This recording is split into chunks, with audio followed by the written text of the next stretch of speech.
Hello, okay, I just wanted to do a quick video review of the Stealth Bullet electric scooter. Now there's a number of scooters like this in various other guises and brands, I suppose, but it seems to be essentially the same design of scooter, just with a few minor tweaks. There's another one that has kind of like a long light section here and a slightly different assembly for the console handlebar section. There are some positive and negative aspects to this scooter in my opinion, and really I think it's a matter of you making a choice as to whether you feel the positives outweigh the negatives. Okay, so I suppose so the negatives I'm going to say up front are pretty bad, and the negatives are around the construction and the strength and kind of I guess I'm going to call it the corners that have been cut that compromise this thing fundamentally. In terms of strength, mine has broken. I fixed it, and I'll show you a little bit about that in a minute. I guess on the positive side of things, they look really cool. I mean, they're a nice looking scooter. It's got a carbon fiber stem. Pretty cool stickers on the Stealth. Obviously not all of the brands will have that. Nice looking deck, and the other thing is when it folds down, it's pretty compact. Okay, so I think there's some other competitors on the market and they're not so compact. This is about 7.2 kilos or 7.8 kilos. I don't know, you'll see the stats when you go to buy it. So it's not super light. It's not going to be like a kid's non-motorized scooter. Most of the weight is in the stem here. There's all sorts of metal reinforcing, and the batteries are actually in here, which is why this section's quite heavy. Okay, so in terms of the folding, you can see, for just while we're here, I've put on a light here for the rear. That's my own light that doesn't come with the scooter. So in terms of how it folds out, the folding mechanism is pretty cool. I'm going to use my foot to help do this. So you just press down this button here and it folds out. That's it. That easy. And same thing, just the reverse for folding down. So that's the scooter there. Okay, so still looks all pretty cool. And up here you've got the console. This is the accelerator. This is the brake. While we're here, the electric console, you turn it on by holding down this button, and then you get various things. It's not very accurate though. The battery meter's not very accurate. The speedo's not very accurate. You've got 3 speed modes, and they call them gears. You got to get 2 and 3. You got to get going first, I thought, to feel the difference in the gears. But basically it's not really gears like in a car. It just means, from what I can tell, in first, second and third, first is limited to how fast you can go, second allows you to go a bit faster, and third allows you to go a little bit faster again, but it doesn't really give you any extra acceleration or torque if you're in first, second or third. Not that I can notice anyway. I did read a review somewhere that said it does give you a tiny little bit of extra torque. I don't notice it whatsoever. So this is what they call regenerative brake, which is supposed to put power back into the battery, charge back in. I guess the negative side of this brake is it's either on or off. So it takes some getting used to, and it's kind of a little bit difficult to use.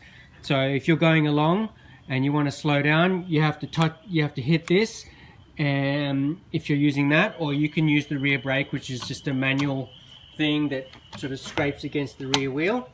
Now if you're using this, it suddenly jerks and you jerk forward because the brakes come on full. It's not like it's going to lock the wheel.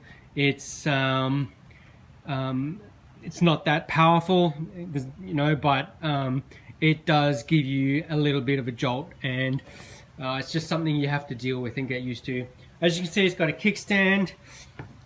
And I'm going to talk now a little bit about the folding mechanism. So the folding, actual like releasing it and folding it and unfolding it is pretty cool, like really easy. See, and then it just folds down and then clicks into place. But check it out, I'm going to unfold it. The negative aspect of that is it's loose. Look how that wobbles. Look how it wobbles. See that movement in the handlebars? That's from down here. So, I mean, it's a bit disconcerting when you're riding it. Feels kind of, doesn't feel solid and connected. And for a $400 scooter or contraption, you'd think they'd do a little bit better than that. I think the free play kind of comes from here, here, and a little bit from here where it connects in. So this kind of whole area here is not that solid. So that's a little bit of a negative thing. The main negative thing that I'm going to talk about is the strength of the handlebars. So they're really weak. Basically, if you look at any sort of bicycle, even a cheap bicycle, which will be a similar weight to this, 7 or 8 kilos. I mean, this is all metal on a bike because it's going to fall over eventually, right? My scooter fell over on me. It's brand new, as you can see. It fell over on me while I was standing like this with it between my legs. I was looking in my backpack and then it fell to the side. You can see there's a tiny little mark on the bar end there where it hit the ground. Barely kind of grazed it, but just the force from falling to the side broke this whole section and the scooter was unusable. So I had a little bit of a I guess disagreement with the seller. I said, look, the scooter's not fit for purpose, I want a refund. I softened a little bit and then said, look, okay, I might be amenable to a replacement if that is a possibility from your side. In the end, they came back with saying, we're not going to refund you and replace it, but we will give you the parts. We can send you the parts as a goodwill gesture, they said. So we had a disagreement there. They said it's dropping to this falling over is misuse of the scooter. I say it's part of the expected use of the scooter. You should expect it to fall over, therefore it's not fit for purpose, the design. So that was a disagreement. But anyway, I decided to get the parts because I guess the only other option I was looking at was a Segway scooter. The Segway scooter looks like it has a more solid construction. It looks like it's all metal up here. I wouldn't know for sure until I got my hands on one. It's quite a lot more expensive. I said this was $409, but I actually got it on sale for $330. So relatively speaking, compared to a $700 or $800 Segway, it's a lot cheaper. Plus, the main thing is the Segway is actually 11.2 kilos, which is quite a lot heavier than this, which is 7.2 or 7.8, I can't remember. So this already is quite kind of, I wouldn't say it's heavy to carry, but it's not, you know, I mean, it's kind of, I think, at the right level that I'm looking for, level of compactness and weight. So I wouldn't really want to go any heavier. I mean, hopefully this thing will last me 1 or 2 years, and then I'll look around to see what's on the market then, because things are improving all the time. And hopefully I can get something of the quality of a Segway, but at this kind of size and weight. The other thing is as well, the Segway doesn't fold down as compactly as this. It kind of comes down like this more.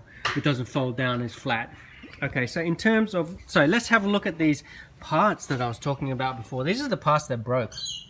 Now, as it turns out, so this is a 7 to 8 kilogram piece of kit here. And those handlebars are held on by this thin, cheapo plastic stuff here. Plastic handlebar clamp here.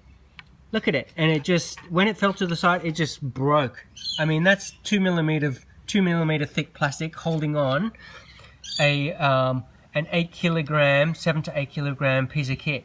There's no way it's going to hold. So, I mean, this thing is not designed to be dropped. If it drops, it's probably going to break. So, I mean, you know, I decided to keep it instead of fighting it. I could have tried to fight it through PayPal protection. They will mediate and make a decision as to whether or not they will refund me, and the seller has to pay for that. But I think I'm probably going to try and persevere. If I drop it, it's going to be at my peril though, because my PayPal protection's running out. So, I mean, that's cheapo. That should be metal. Any bicycle, even a cheap bicycle, even a $200 bicycle will have a metal stem. Okay, so in terms of performance, it gets me, this is the other thing to point out is that this is a 4.4 amp hour model. That means it only runs for about 6 kilometers. You can get a, I think, 10.4 amp hour battery, so I'm guessing that probably goes for about 20 Ks. So that's an important consideration. This only runs for about 6 Ks, and then you have to charge it. That's sufficient for me. My run from my car to my office, which is what I use this for, is 2 Ks, so I can get there and back again. But I just, once I get to my office, I plug it in and charge it up. So I'm only kind of going 2 Ks at a time. But that's an important consideration depending on what you're going to use it for. I guess they're all the main points. This has been quite a long review, but I hope it was useful. I know that when I was buying one, I was trying to find out information about it. I won't show you how it runs because you can see that on some of the other videos. I noticed on some of the other videos they had suspension. I don't know where the suspension is on this. I don't think this one has any in there, but I know some of the other models claim that they do. And I've seen sort of mixed feedback about that. The other thing to mention, sorry that this review, I'm just kind of winging it, so sorry that it's kind of a bit mixed up and doesn't flow that well. But the other thing to mention is, yeah, so I put on my own light there from a bicycle. It comes with a light, but the battery for this light is, I don't know where it is. It's not part of the main power supply. I think it's like a battery inside there, and it's motion sensor, and it only lasted for less than a week. And I'm not going to bother because I read on another review somewhere about this, so I wasn't expecting anything different. I'm not going to bother replacing that battery because it only lasts a week, whereas I know my bicycle light one will last a while. Plus the motion sensor in here it's kind of random. I just want to know that when I've switched on my light, it's on, and when I want it off, I'll switch it off. You know, I don't want some kind of motion sensor thing in there. It's good that it's got a front light. The button, by the way, for the front light is here. It's just the gear button, and you just hold it down for a few seconds. Oh, it's the gear button, or it's the other side. I can't remember. I think this is the gear button. This is the other side, and then that will switch the light on. But that's it. So that's the end of my review. It's quite a long one, but if you're looking to buy one of these, it's probably going to help you out. Okay, thanks everyone. Bye.